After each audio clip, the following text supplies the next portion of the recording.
All right, accessing quality healthcare remains a challenge in many communities across Nigeria, especially in rural and riverine areas. The National Association of Nigerian Nurses in North America have keyed into the vision of providing adequate primary healthcare system for the people.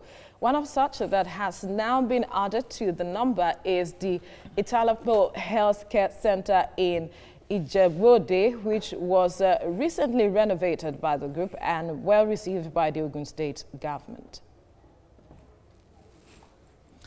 Joining us now via Skype from California is Esther Oshunli. She is a board member of the National Association of Nigerian Nurses in North America, California chapter. All right, nice to have you join us right now, Esther. It's really interesting to have you on now. Now, talking about reaching out to people who need care at the grassroots level, we see a lot of things that all of you are doing out there. What led to this project now?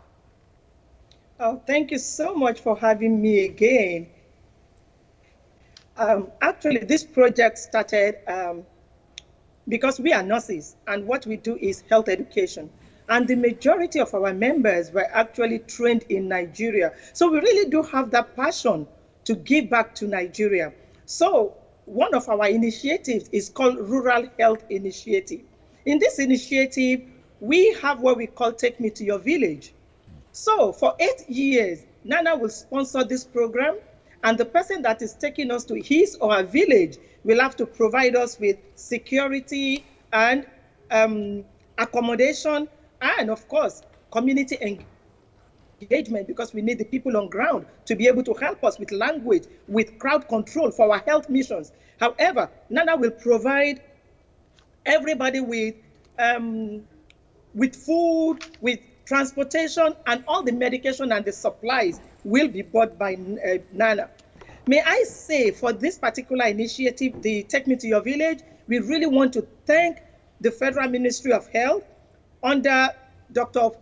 Bola Olowu, the Diaspora Desk, because we collaborated with the Diaspora Desk, and they helped us with NAFDAC approval, and all the barriers are removed. So we were able to bring our supplies and medications to Nigeria through the Diaspora Desk of the Federal Ministry of Health for years. And then when we get to Nigeria, we will collaborate with doctors and nurses and pharmacists from Nigeria to carry out all these missions all over Nigeria for about 8 years.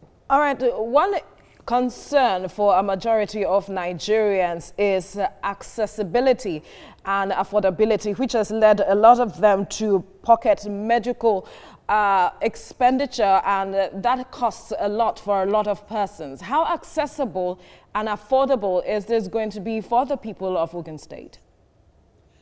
Oh, thank you so much for saying that. Now, after about 8 years, we realized that, after our medical mission, we will do all these things, then we'll go back to America. For a lot of the people that we are taking care of, that we are educating, screening, giving medication, no follow-up for a lot of these patients, because they cannot even afford this medication, hypertension medication, diabetes medication, arthritis, they can't afford it. So we realized that, we need to scale this up. So our leadership, they decided that we need to scale it up to what we call Adopt a Health Center Initiative. So we started thinking about this 3 years ago. Then we started that, we said we were going to start with 4 states and adopt a primary healthcare center. So after our mission, the community can have a health center to go back to for follow-up, and we can begin to monitor this patient, because we are big on population health. Then we realized that a lot of states in Nigeria are actually, a lot of government are actually doing what they call the Primary Healthcare Improvement Initiative. And we thought, we don't need to reinvent the wheel. So it's better for us to key into the initiative of the state government. So the chairperson of our health committee, who is Ms. Titi Totin, and myself as the national coordinator, we actually take care of Ogun State. There are 4 states that we are working on: Ogun, Imo, Abia, and Edo State. Now for Ogun State, what we did in Ogun State was actually possible because of the collaboration of the government. The state, under the leadership of Dr. Tomi Koka, the Commissioner of Health, they were most helpful. They helped us to like remove a lot of barriers so that we could collaborate with the government. And we say big thank you to the chairperson, to the chairman of Ijebu-Ode local government, Okay. Engineer Olugbenga Olugbile. All right. Thank you Really so much, appreciate Esther Oshunli, for what you're doing. Well, I'm hoping someday that they take me to your village scheme will be in my village somehow. Then you need to get a nurse in the US who will be a member of NANA. Then No we problem. Will come to your Thank you so much. We appreciate what you do. Now, one of the major concerns when it comes to healthcare is having a trained workforce to deliver to the people. What is the level of collaboration, especially in terms of training, when it comes to this initiative in Ogun State? Oh, thank you very much for that question. Actually, for the collaboration for the PHC Adopted Primary Healthcare Center, the third phase is where we are going now. Now, let me back up a little bit. For this, we actually had to do what we call population health, initiative process. And we use a framework that has 3 stages. The first stage, of course, is the assessment. And this includes community and organizational assessment. During this assessment phase, which took us almost 6 months, we actually used a population health assessment and planning model. We engaged and mobilized the community that we are going into. We collected a lot of data, quantitative and qualitative data.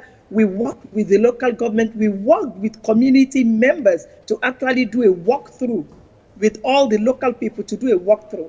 Then the second phase is the planning phase. This is when we looked for money. Nana was able to come up with money. And this planning phase also included the portion where we actually sought and we got approval for the renovation from the government before we actually went in. So the third phase, as I was talking about, is the sustainability stage. And this has 3 phases. The first one, of course, is capacity building. Now that we know, is implementation itself. So during this implementation, we have the phase 1 where we renovated everything. The inside, the outside structure. Esther, because of the want of time, we would like for you to just quickly touch on the question which has to do with the level of collaboration in terms of trained workforce. What is the work being done with regards to that? What is the level of collaboration? How are you getting training for the workforce that will be at this primary health center? Again, thank you for that. Like I was saying, it is the sustainability phase. Now, we cannot do this alone. Thankfully, the Commissioner for Health, Dr. Tomi Koka, is on board. So we are going to be collaborating with the State Ministry, Ogun State Ministry of Health, for the capacity building of the staff, in addition to, collecting data and working with the Department of Statistics. So we are in the process of that. And that is going to be ongoing for NANA. We are going to be working with their team to actually do a lot of capacity building for the staff. All right. Esther Oshunli, thank you so much for your time on the program. Thank you.